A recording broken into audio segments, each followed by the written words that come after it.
The package sat on my porch like a slap in the face. No name, no note, just a cold, mocking bottle of whiskey glinting under the Kansas moonlight.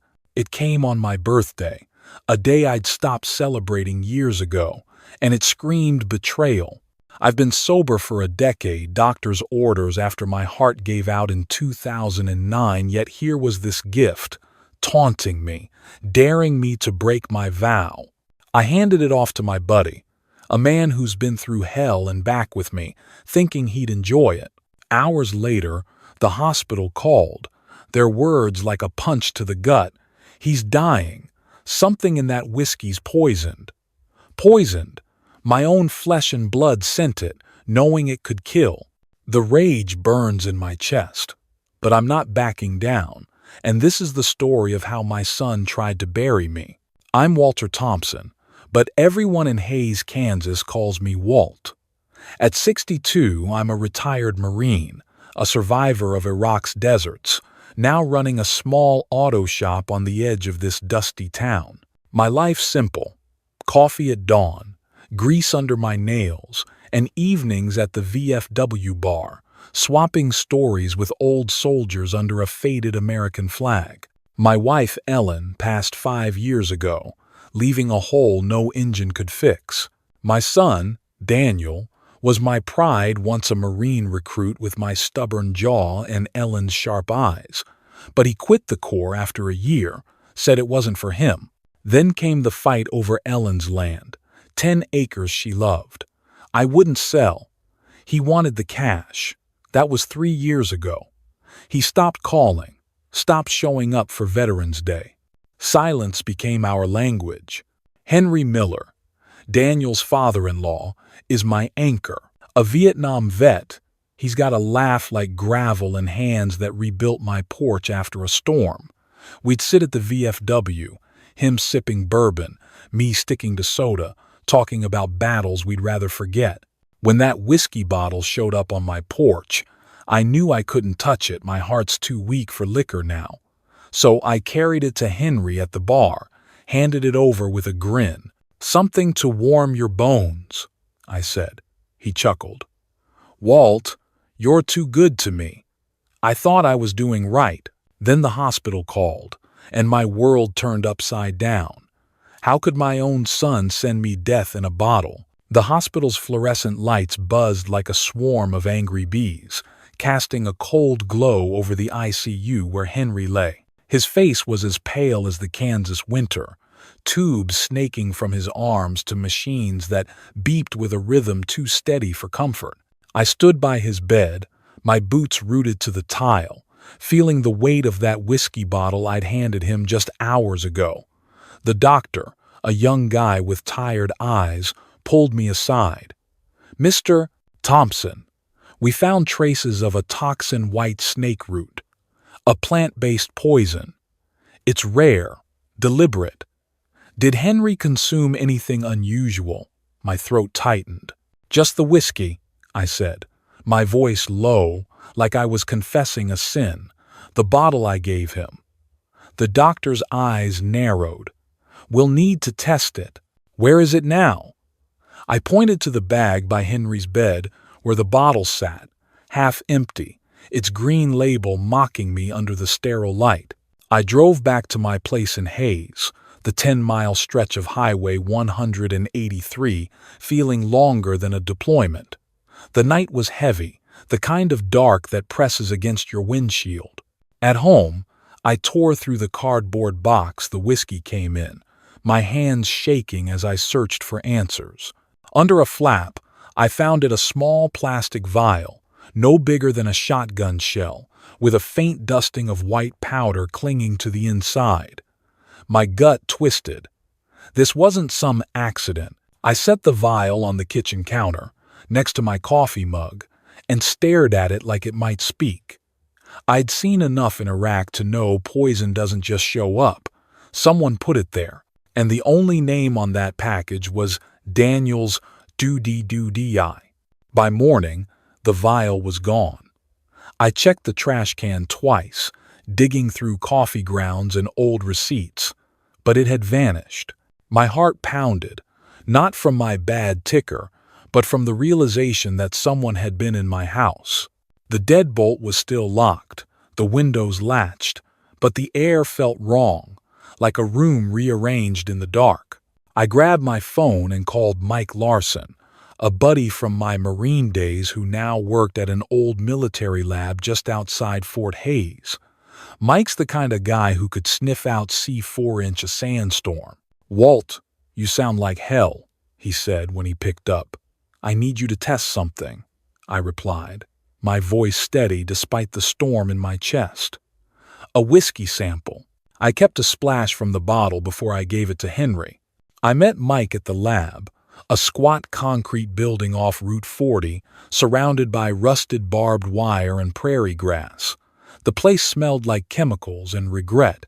I handed him a mason jar with the whiskey, its amber glow catching the lab's dim lights. "This ain't just about a bad bottle, is it?" Mike asked, his eyes scanning my face. "Henry's in the ICU," I said. "And I think my son sent me poison." Mike didn't flinch, just nodded like he'd heard worse. "Give me 24 hours, he said.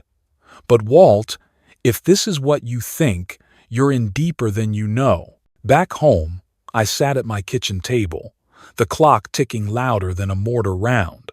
My mind replayed the moment I gave Henry the bottle at the VFW bar. His grin, the way he held it up like a trophy. "To old Marines," he'd toasted, pouring a shot. Now he was fighting for his life, and I was fighting the truth. Daniel's handwriting on that package wasn't just a signature, it was a blade. I poured a coffee I didn't drink and stared out at the porch, where the swing creaked under a breeze I couldn't feel. Why would my own son do this? And who the hell got into my house to take that vial? I wasn't just angry, I was a Marine staring down a new kind of enemy, and I wasn't about to blink.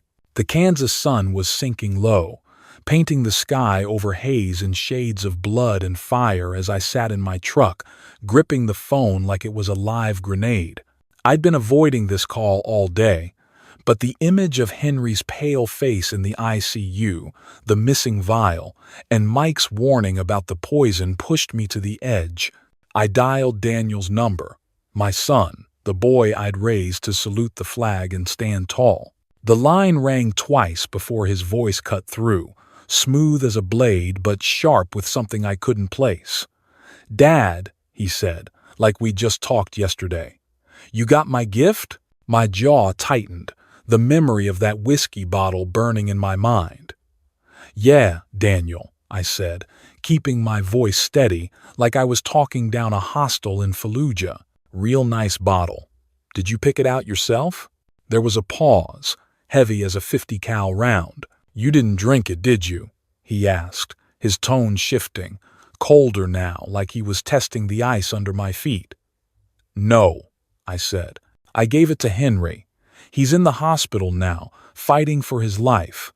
Care to explain that?" Another pause, longer this time, the kind that makes your skin crawl. "You gave it to Henry." His voice cracked, not with guilt, but with something darker, anger, maybe, or panic. "That's unfortunate," he said, and I could almost hear him recalculating, like a man caught in a lie. "Unfortunate?" I snapped, my voice rising despite myself. "The doctors found white snake root in it, Daniel. Poison. You sent me a death trap, and now Henry's paying for it." The line went quiet again, but I could hear his breathing, slow and deliberate, like he was measuring his next move. "Why, Daniel?" I pressed, my knuckles white on the steering wheel. "What the hell were you thinking?" He laughed, a short, bitter sound that cut deeper than any bullet. "You always think you know everything, Dad. Always so righteous, holding on to Mom's land like it's some sacred shrine. You ever think I might need something too?" My chest burned. Ellen's 10 acres, the patch of earth she'd poured her heart into, was the wedge that drove us apart. I'd refused to sell it to some slick developer, and Daniel had taken it personal. "So this is about money?" I asked, my voice low, like I was trying to keep the rage from spilling over. "You poisoned a bottle because I wouldn't cash out?" He didn't answer directly. "You should have just drunk it, Dad," he said, and the words landed like a sucker punch. "Would have been easier." I hung up, my hands shaking, not from fear but from the betrayal that felt like shrapnel in my gut. A Marine doesn't break, but damn if I didn't feel the cracks forming. I drove to the VFW bar, needing the familiar hum of old soldiers' voices to ground me. The place was half empty, the American flag hanging limp in the corner. I sat at the bar, staring at my untouched coffee, replaying Daniel's words. That's when my phone buzzed a text from an unknown number. "Stop digging, Walt, or you'll lose more than land." My blood ran cold. I scanned the room, half expecting to see someone watching, but it was just me and a couple of old-timers arguing over a Royals game. I needed answers, so I headed to the library, a squat brick building off Main Street. I knew Daniel had been in touch with some real estate outfit sniffing around Ellen's land. The librarian, a gray-haired woman named Betty, helped me pull up public records on my phone. There it was.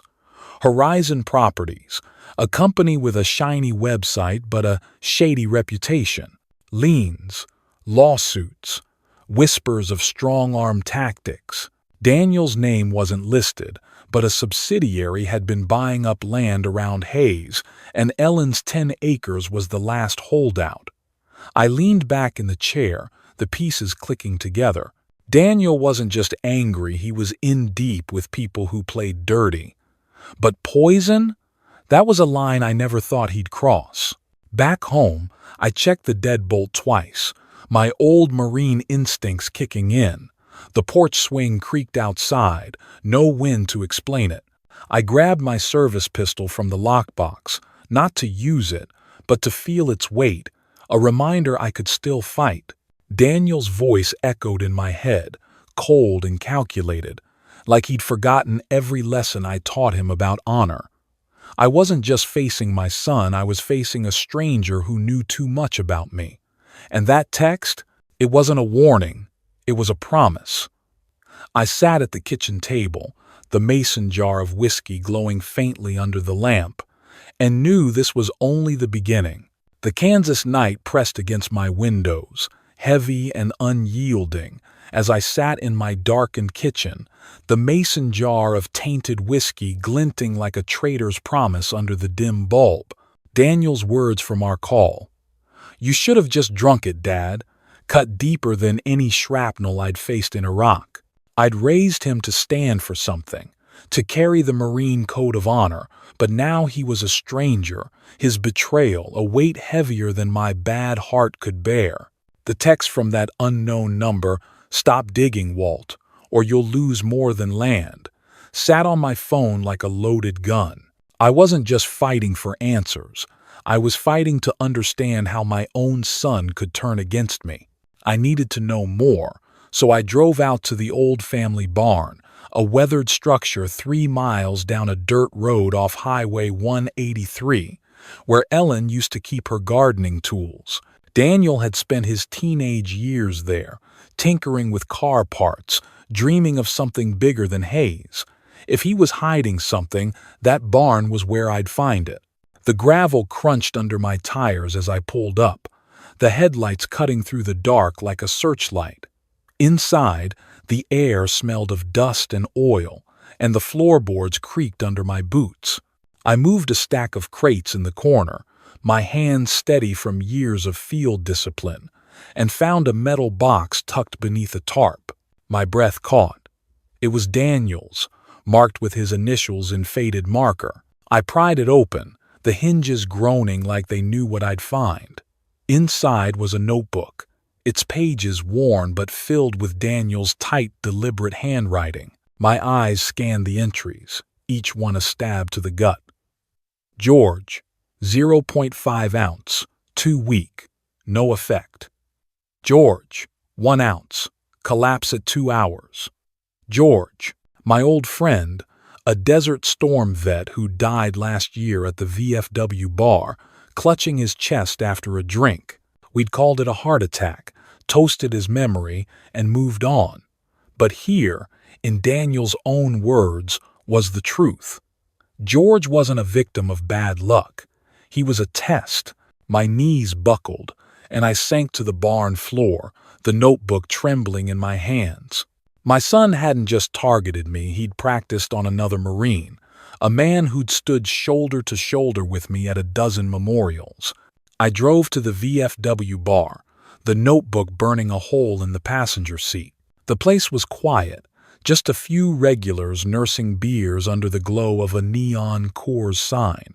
I sat in my usual corner, the American flag on the wall staring down like it knew my shame. I ordered a soda, my hands still shaking, and pulled out a photo from my wallet. Daniel at 5, grinning in a tiny Marine cap, saluting at a Veterans Day parade. "You were my boy," I whispered to the photo, my voice breaking. "What happened to you?" The bartender, an old-timer named Joe, slid over. "Walt, you look like you've seen a ghost." I shook my head. "Worse, Joe. I've seen my son." I called Mike, my voice low to keep the regulars from hearing. "Mike, I found something," I said, gripping the phone. "Daniel's notebook. He tested poison on George last year." Mike's silence was louder than any curse. "Jesus, Walt," he finally said. "You sure it's his writing?" I nodded, though he couldn't see me. "I taught him how to write his name. It's his." Mike's voice hardened. "Bring it to me. I'll run it by a guy I know at the state lab. But Walt, you need to get this to the cops. This ain't just about Henry anymore." Back home, I sat at the kitchen table, the notebook open in front of me, its pages like a confession I didn't want to read. My PTSD kicked in, the room blurring as memories of Iraq's sand, screams, and blood mixed with Daniel's betrayal. I'd faced enemies before, but none carried my blood, my name. The porch swing creaked outside, no wind to explain it, and I gripped my service pistol, not for courage but for clarity. Daniel wasn't just after Ellen's land. He'd crossed a line no Marine could come back from. I wrote down the date, the 16th of August, 2025, on an index card, along with "George poisoned," Daniel's notebook. I slid it into my fireproof box next to the mason jar of whiskey. The truth was heavy, but I'd carry it, like I'd carried my brothers through the desert. I wasn't done fighting, not yet. The Kansas dawn broke cold and gray, the kind of light that makes haze feel like it's holding its breath. I sat at my kitchen table, Daniel's notebook open, its pages a map of betrayal I couldn't unsee. George's name, scrawled next to poison doses, burned in my mind, and Henry's face in the ICU haunted me like a ghost from Fallujah. My son had crossed a line, but the text from that unknown number, "Stop digging, Walt, or you'll lose more than land," told me he wasn't alone. Someone bigger was pulling the strings, and I wasn't about to let them hide in the shadows. I grabbed my keys, tucked my service pistol into my jacket, and headed to meet Clara Evans, a former Marine intelligence officer who'd settled in Hayes after serving in Afghanistan. If anyone could crack the code in Daniel's notebook, it was her. Clara's place was a small ranch house off Vine Street, a mile from the VFW bar, with a yard full of prairie grass and a flagpole flying Old Glory. She greeted me at the door, her gray ponytail tight, her eyes sharp like she could still spot a sniper at 500 yards. "Walt, you look like you've been through a meat grinder," she said, ushering me inside. The house smelled of coffee and gun oil, a familiar comfort. I handed her the notebook, my voice steady despite the storm in my chest. "Clara, I need you to look at this. Daniel's mixed up in something poison, land deals, maybe worse." She flipped through the pages, her fingers pausing at the coded entries, triangles, asterisks, numbers that didn't add up. "This isn't just a kid's diary," she said, her voice low. "These are dosage logs, but the symbols, they're old military shorthand. Someone taught him this." We sat at her dining table, a topographic map of Kansas spread out as she decoded the notebook. "This triangle means a test dose," she said, pointing to an entry dated 6 months ago. "And this asterisk? It's for delayed effect, like they were watching for symptoms. But look here, HP meeting, the 15th of March, 2025, 2 ounce. HP is Horizon Properties." My blood ran cold.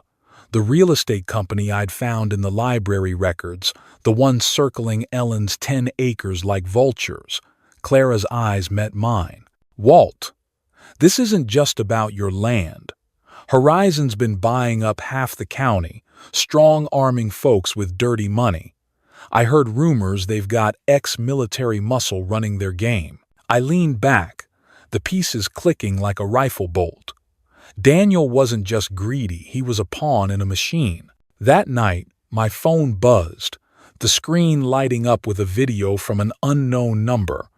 My hands shook as I hit play. Daniel appeared, his face bruised, his wrists bound with zip ties, sitting in a dimly lit warehouse. "Dad," he rasped, his voice cracking. "They're forcing me. I didn't want to hurt you or Henry.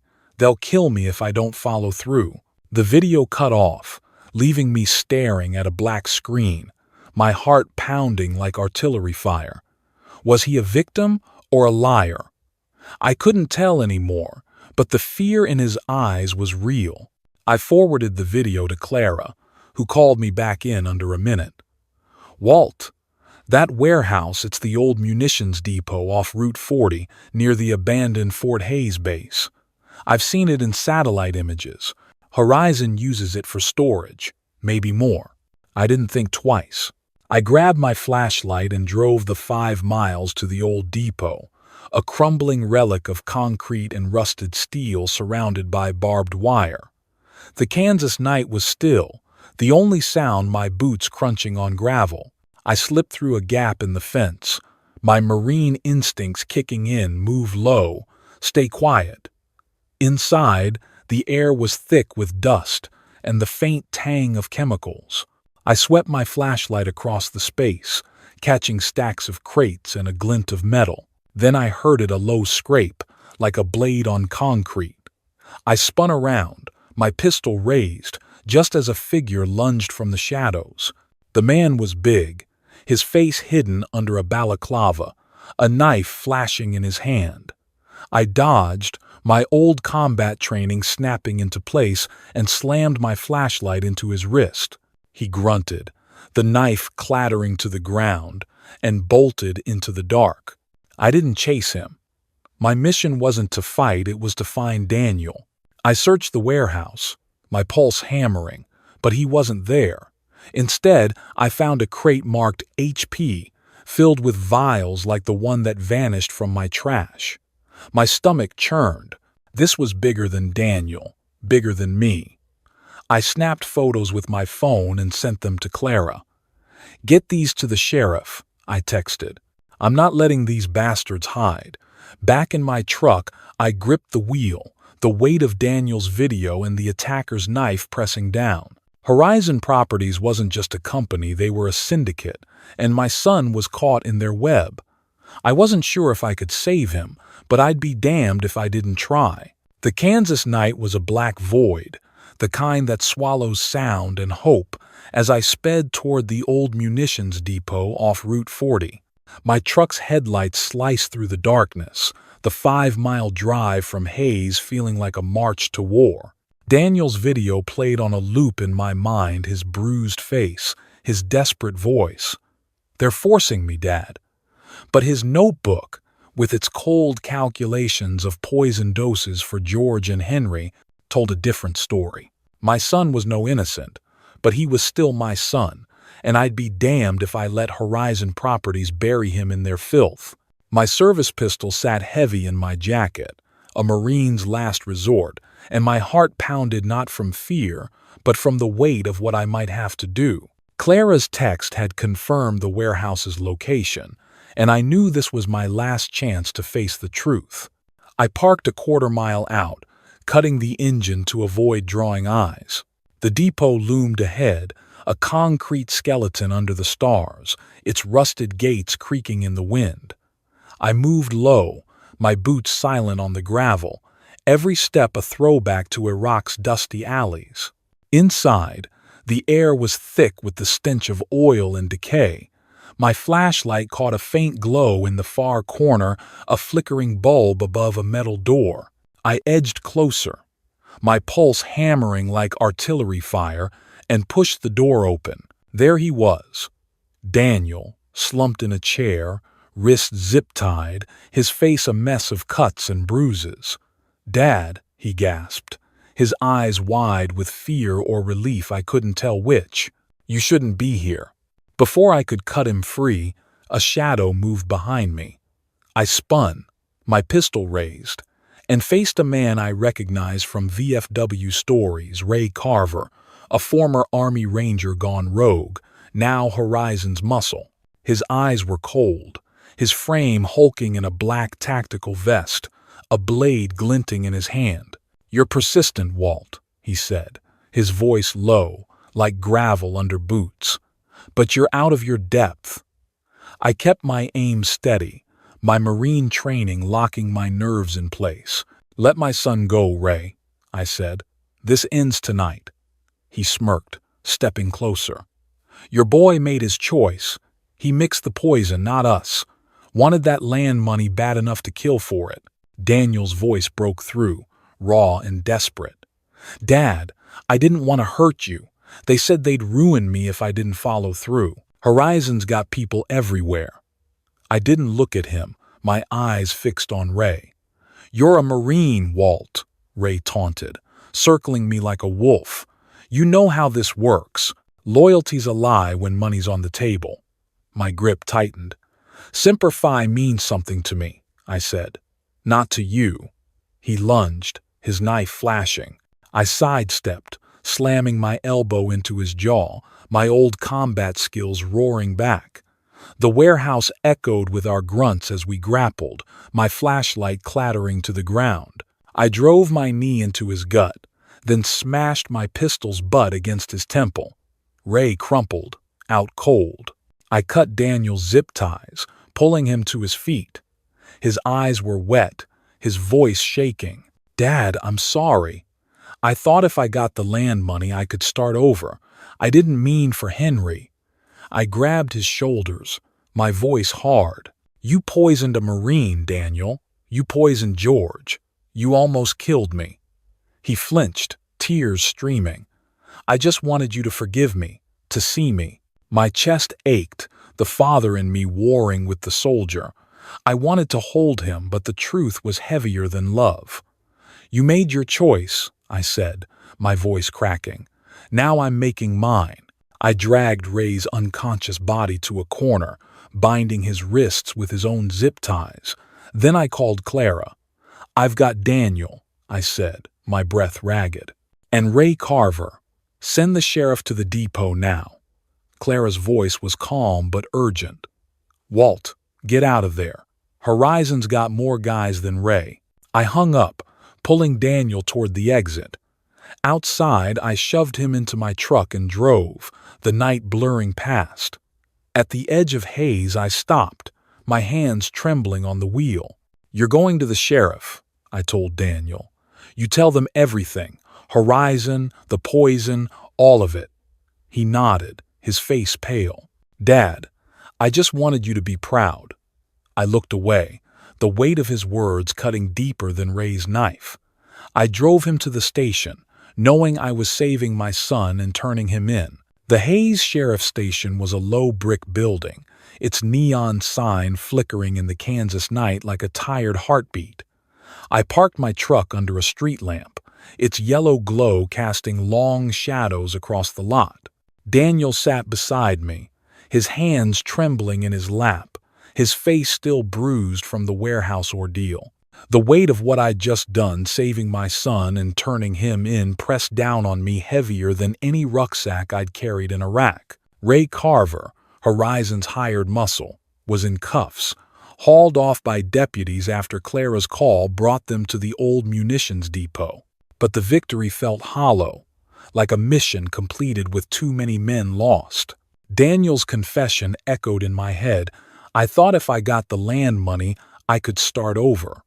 My boy, my Marine, had traded honor for a payout, and now Henry was fighting for his life because of it. Inside the station, the air smelled of burnt coffee and floor wax. Sheriff Daniels, a grizzled vet who'd served in Desert Storm, took my statement with a nod that said he'd seen worse. "Walt," he said, his voice rough but kind, "we've got Daniel and Carver in holding. Your photos from the depot, those vials, they're with the state lab now. Horizon's on our radar, but they're slippery. This ain't over." I nodded, my jaw tight. "Just make sure Henry gets justice," I said. He clapped my shoulder, the way soldiers do when words aren't enough. Daniel didn't look at me as they led him to a cell, his head bowed, his Marine posture gone. I wanted to call out, to say something, anything but the words stuck in my throat like sand. I drove back to the VFW bar, the 3-mile trip through haze feeling like a lifetime. The bar was nearly empty, the American flag hanging still above the jukebox. I sat in my usual corner, the same spot where I'd handed Henry that cursed whiskey bottle. My soda was flat, the glass cold against my palm. I pulled out the photo of Daniel at 5, saluting in his tiny Marine cap, and stared at it until my eyes burned. The bartender, Joe, slid over, wiping his hands on a rag. "Walt, you holding up?" he asked, his voice soft. "Barely," I said, my voice cracking. "I saved my boy tonight, Joe, but I lost him too." Joe nodded, his eyes distant like he knew the cost of family wars. "You did what a Marine does," he said. "You carried the load." Clara called as I sat there, her voice steady through the static.